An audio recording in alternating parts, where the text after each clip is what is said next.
Hello, ladies, and this is the first recording. I want to make sure that these recordings are just bite sized enough for you to go through.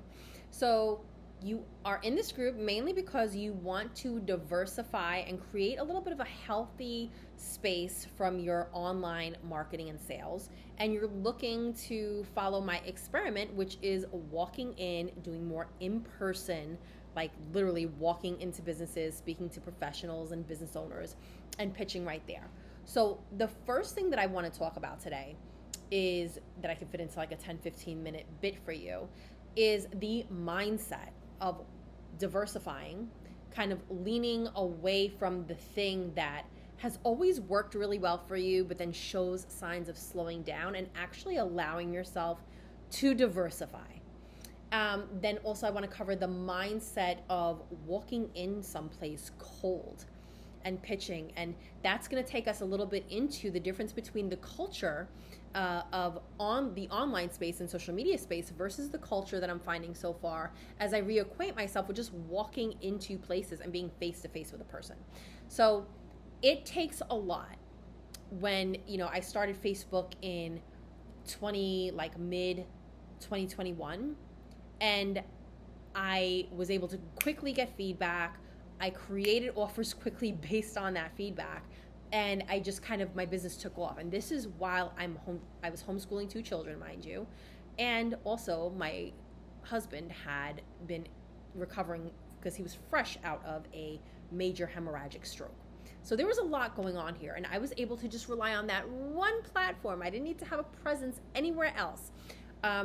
And I had a tiny Facebook group that I started and didn't really know what to post in it. So this was even without so much of a reliance on a Facebook group.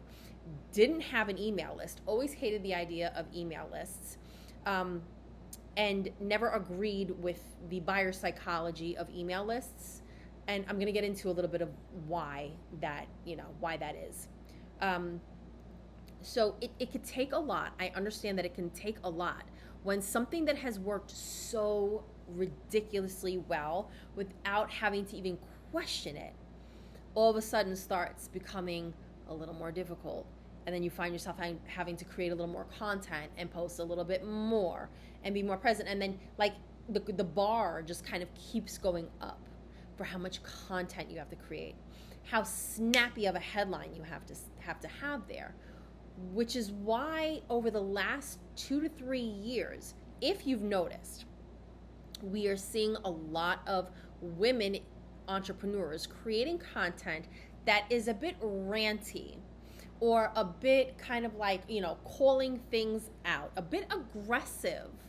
And part of it, I believe, is just, it's kind of like a toddler tantrum, like, this was my favorite toy. I loved playing with this toy. I'm so attached to this toy, but it no longer brings me the joy that it used to, or it's broke, it has a rip in it, whatever the case may be.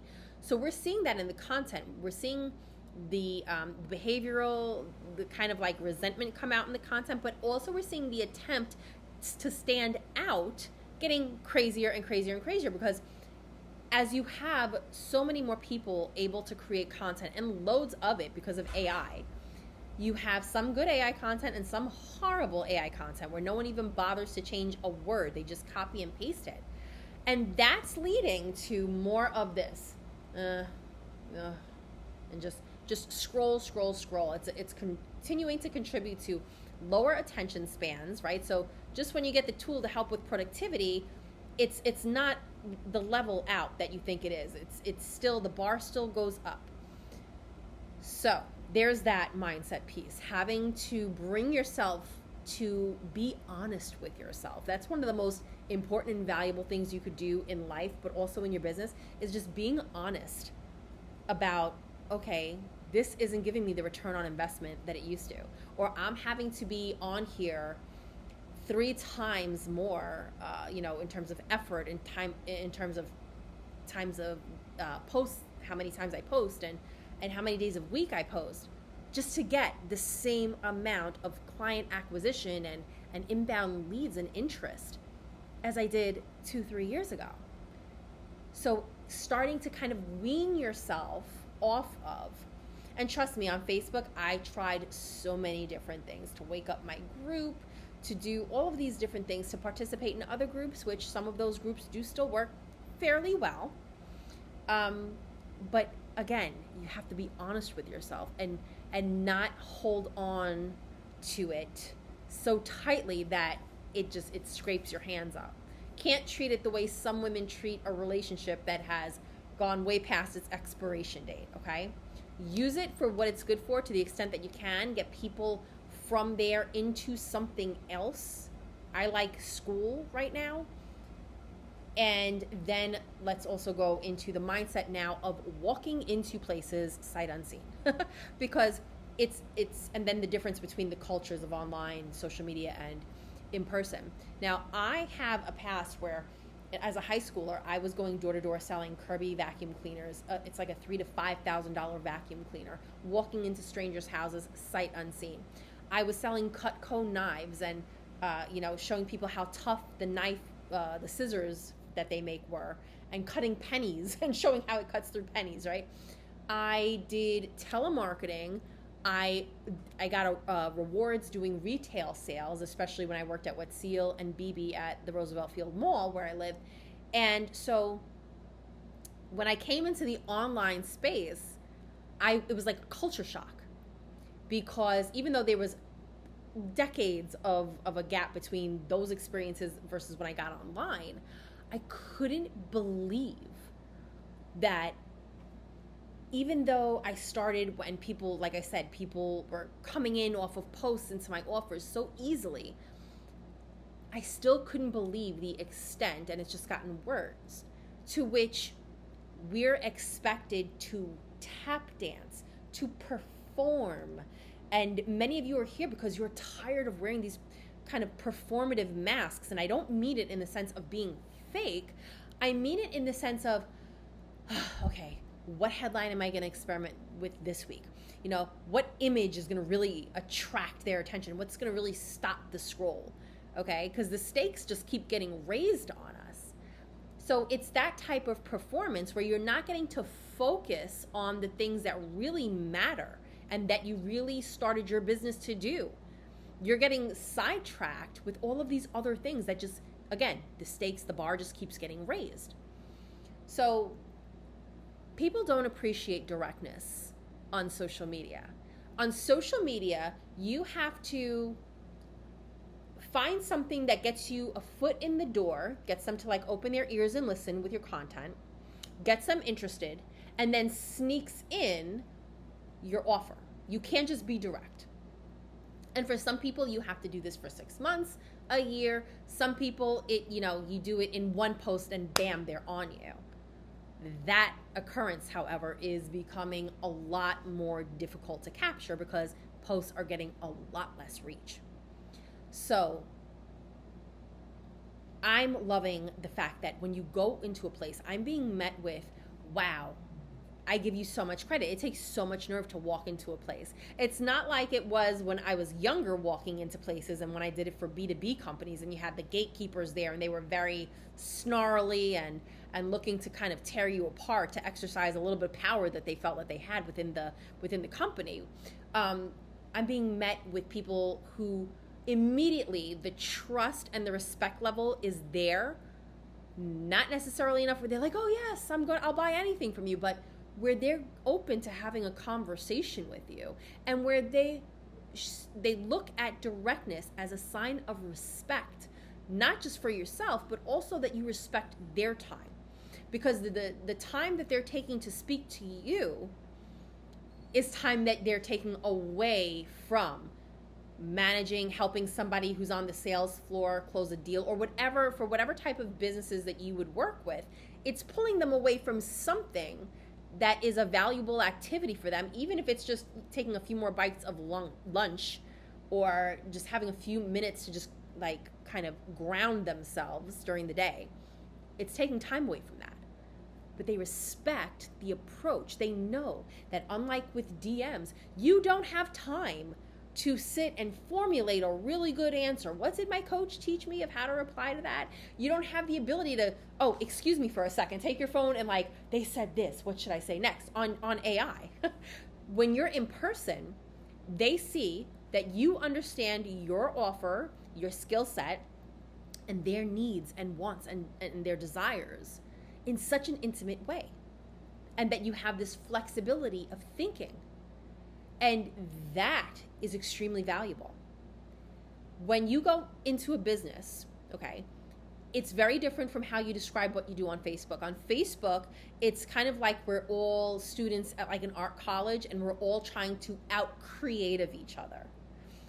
Offline, you have to be as boring and, boil it down to just the result you can help them get and make it quantifiable, right? I could do this for you, or I could do this for your sales team, or I could do you'll notice a difference within 3 weeks. And you'll do it without having to, and then you give them the permission to release. This is something I do in my content, but you're going to say this to them. And you won't have to hire, make a new hire because your team is going to be operating this much more effectively, or whatever it would be for your industry. You're the professional in your industry.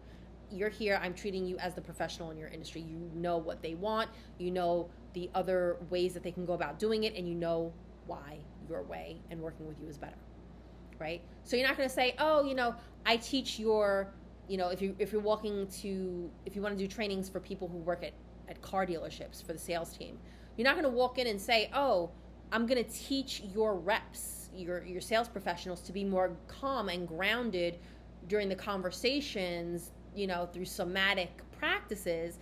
You're going to say something like, I'm going to help your sales professionals close X amount more deals within this amount of time so that you're not having to X, Y, and Z. It's just that basic and that simple. The more simplified you make it, the easier it is for them to remember. So Project Local Superstar is going to take a bit of a different approach from what you approach social media with. But the amazing thing that I want you to keep in mind is the fact that what you're so exposed to, what is so common to us who have been operating on the social media landscape for so long, is still so foreign to the majority of the businesses and business owners. The people like the Hormozis or whoever you think that you would be up against, they don't know those people. Okay, a lot of people online don't know those people, but in person, a lot of these people don't know these people. They don't really know that an online coaching or even that a consulting space is really like a thing, even though you might be exposed to it all the time. So you do have leverage. There are just certain shifts that it's going to take for you subconsciously to successfully make this transition and add it, whether it's like 1 day a week, which is what I'm starting out right now, to go into different places, and pitch and talk and build relationships. And then, of course, for example, if I go in and I don't get the decision maker, but I get the gatekeeper, the person up front, if I get her name, and you're always going to want to get a name, then I go and I'll show you, I'll do another video on how I go and I use something for free, a free tool to collect emails and find emails. I go and find the email. You want to talk about open rates and not having to come up with cutesy subject lines that make them, again, dealing with the subject, the headline, I have to make it, interesting enough. I have to entice them enough. All you have to do is say, I was just speaking to so-and-so from your organization. Continuing the conversation I started with so-and-so from your organization. Once they see that you know someone from your organization and that you've been in there, they're going to open that email and they're going to read it. And I also walk in armed, and I'm going to talk about what I bring in to the in-person meetings as well. But I wanted to start here with just the mindset shifts and the slight differences. If you DM somebody on Facebook, even though you've had a wonderful exchange in the comments of a post, or the vibe is really right, you might have known that person for years, and then you decide to go into their DM and maybe ask probing questions. Even though they know you have a business and you know they have a business, you can feel the shift in energy change. But it is not like that in person, okay? Even when I had a product that I patented and was pitching to different companies before I got on Facebook, on LinkedIn, via DMs on LinkedIn, I was getting responses like this because in 2019, 2020, the inboxes were not at capacity and people were not getting pitch slapped to the extent that they are now. And with the help of AI now, again, the pros and cons. It's allowing you to have more output, but it's not just allowing you to have more output, it's allowing everybody to have more output. So going in person, and I'm going to discuss other in-person options and things that I'm going to be trying, it gets you to cut the line. Okay? It gets you to cut out all of the tap dancing performative BS. You have to, though, go into those situations wiping your shoe bottoms off of the mud and gunk and dirt that you pick up online as you're doing your own marketing, that you're seeing from other people's marketing, seeing from other people's interactions, like the, hey, you know, how dare you DM me? And a lot of times these people that are offended by DMs, they call posting once a week, a day even, actively marketing for their business. And so you get to understand that a huge difference between online, I don't want to make this long, between online also and in person, is that in person results matter. You know that they are who they say they are. You know that they are either running or managing a real business. We don't know that about everybody online. I'll be the first to admit, I don't have to have my business. I'm very blessed. I don't have to make the money that I make, you know, even with my husband having had that stroke. We thank God we've been fine the whole time. But I love it. And it just so happens that I took off and I had a gift for it because of my prior sales experience. Not everyone online is who they say they are. So we pick up a lot of norms that are really not norms in the, and I don't like to say real world, but off of social media, when you actually see that this person has a business. And if that business isn't surviving, or if they're not accomplishing this, if they're not accomplishing that, if they're not accomplishing this with their health, if their customers or clients aren't accomplishing that, there is something tangible to lose.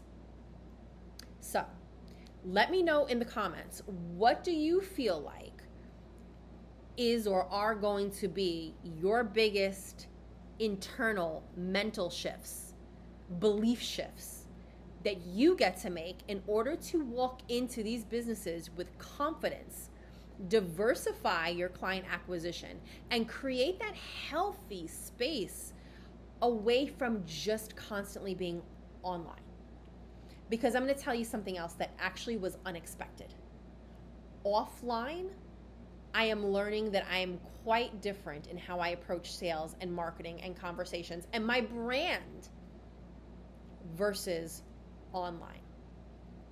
And I think that having those two perspectives is wildly valuable, because like I said, online we tend to get stuck in these kind of little high school and college bubbles where everyone kind of knows everyone, and we're all just kind of like trying to outdo each other. And oh well, my usual people, the usual 5 people that usually throw their hands up as soon as I come out with something, they've been sitting silently. Who's gonna buy? This must not be a good offer. The usual suspects aren't like leaping in it. Opening and expanding yourself in different ways. And again, this experiment is going to include ads, a combination of ads and in person. I'll show you how I'm going to approach that. It requires you to open yourself up, and that is mainly a subconscious belief shift. So right now in the classroom section, you'll see there is something called the source code sessions. They're only $47 while they're in their introductory phase.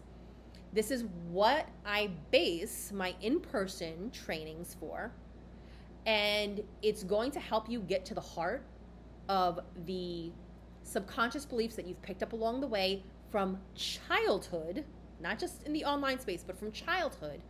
Walk you through 5 major timelines / aspects of your life so that the prompts create a picture. It connects the dots, and you get to see your patterns right here looking you in the face, and you get to work through those patterns.